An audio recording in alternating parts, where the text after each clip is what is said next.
प्रिय छात्रों, 7वीं कक्षा के विद्यार्थियों, आज हमारी पृथ्वी के अंदर ये पाठ हम भूगोल का पढ़ने जा रहे हैं। मेरे को पता है आपके पास में किताब भी नहीं है, फिर भी कॉपी पेन लेकर बैठा करो और इसके मेन पॉइंट नोट करते रहे करो। आप में से कोई अब तक लेसन को देखता ही नहीं, आपने देखना है और आपके जो पास में आपके सहपाठी उनको भी कहना भाई लेसन आते हैं, लेसनों को देख ले करो। हमारी पृथ्वी के अंदर, हमारी पृथ्वी एक गतिशील ग्रह है। इसके अंदर एवं बाहर परिवर्तन होता ही रहता है।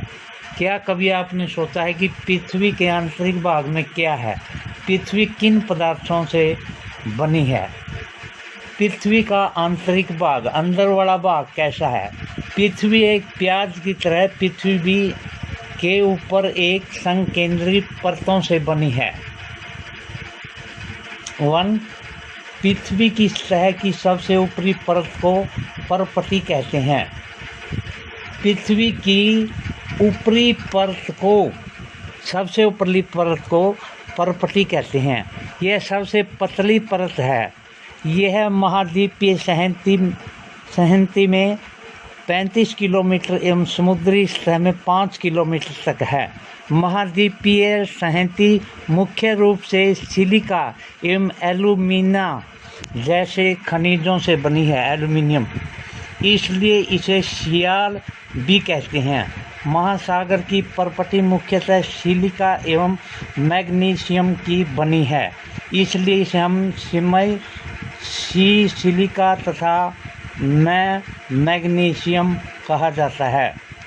परपटी के ठीक नीचे मेटल होता है जो 2900 किलोमीटर की गहराई तक फैला है। इसकी सबसे आंतरिक परत करोड़ होती है।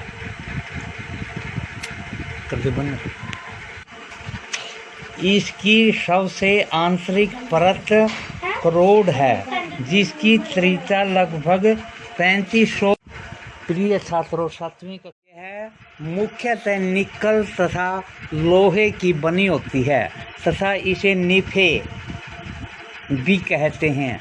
केंद्रीय करोड़ का तापमान एवं दाब काफ़ी ऊंचा रहता है। शैल एवं खनिज, अब इस टॉपिक पर हम विचार करेंगे। पृथ्वी की परपटी अनेक प्रकार की शैलों से बनी है। पृथ्वी की परपटी बनाने वाले खनिज पदार्थ के किसी भी प्राकृतिक पिंड को शैल कहते हैं। शैल विभिन्न रंग, आकार, गठन की हो सकती है। मुख्य रूप से शैल 3 प्रकार की होती है, यानी जिसे हमारा ऊपरली भाग मिल करके बना वो शैल ही कहलाता है। मुख्य रूप से शैल 3 प्रकार की हैं। नंबर 1 आग्नेय शैल, नंबर 2 अवसादी शैल, नंबर 3 काया अंतरित शैल। ये शैल को चट्टान भी कहते हैं। द्रवित मैग्मा ठंडा होकर के ठोस हो जाता है। इस प्रकार बने शैल को आग्नेय शैल कहते हैं। पृथ्वी के अंदर लावा या मैग्मा होता है, वह एक भाग से दूसरे भाग की ओर घूमता है। जहाँ भी नरम पट्टी देख लेता है वहीं से यह जो लावा है ऊपर आता है और ऊपर जम जाता है। इसे आग्नेय शैल बनती हैं। आग्नेय शैल के 2 प्रकार हैं, अंतर्भेदी शैल, बहिर्वेदी शैल। क्या आप ज्वालामुखी निकलने वाले लावा की कल्पना कर सकते हो? वास्तव में आग की तरह लाल द्रवित मैग्मा ही लावा है जो पृथ्वी के आंतरिक भाग से निकलकर सतह पर आता है। जब द्रवित लावा पृथ्वी की सतह पर आता है तो यह तेजी से ठंडा होकर ठोस बन जाता है। परपटी इस प्रकार से बने शैलों को बहिर्वेदी आग्नेय शैल कहते हैं, और जो पृथ्वी के अंदर जम जाता है उसको आंतरिक शैल हो गया, वो आंतरिक आग्नेय शैल। इनकी संरचना बहुत महीन दानों वाली होती है। उदाहरण के लिए बैकसाल्ट, दक्कन के पठार बैकसाल्ट शैलों से बने हैं। ये द्रवित मैग्मा कभी कभी भू परपटी के अंदर गहराई में ही ठंडा हो जाता है। इस प्रकार बने ठोस शैलों को अंतर्भेदी आग्नेय शैल कहते हैं। धीरे धीरे ठंडा होने के कारण ये बड़े बड़े दानों के रूप ले लेता है। ग्रेनाइट ऐसी ही शैल का एक उदाहरण है।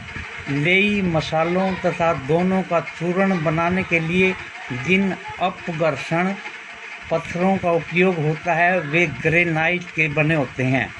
शैल लुढ़क कर, चटक कर तथा एक दूसरे से टकराकर छोटे छोटे टुकड़ों में टूट जाती है। इन छोटे कणों को अवसादी शैल कहते हैं। ये अवसादी शैल हवा, जल आदि के द्वारा एक स्थान से दूसरे स्थान पर पहुंचकर जमा कर दिए जाते हैं। ये अदृढ़ अवसाद दबकर एवं कठोर होकर के शैल की परत बनाते हैं। इस परत की शैल को अवसादी शैल कहते हैं। उदाहरण के लिए बलुआ पत्थर रेत के दानों से बनता है। इन शैलों में पौधों, जानवरों एवं अन्य सूक्ष्म जीवाणुओं जो कभी इन शैलों पर रहते हैं के जीवाश्म भी हो सकते हैं। अग्नेय शैल एवं अवसादी शैलों का उच्च ताप एवं दबाव के कारण काया अंतरिक्ष शैलों में परिवर्तित हो जाती है, यानी अपना रूप बदल लेती हैं।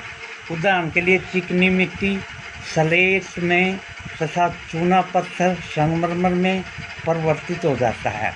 यह मुख्यतः निकल तथा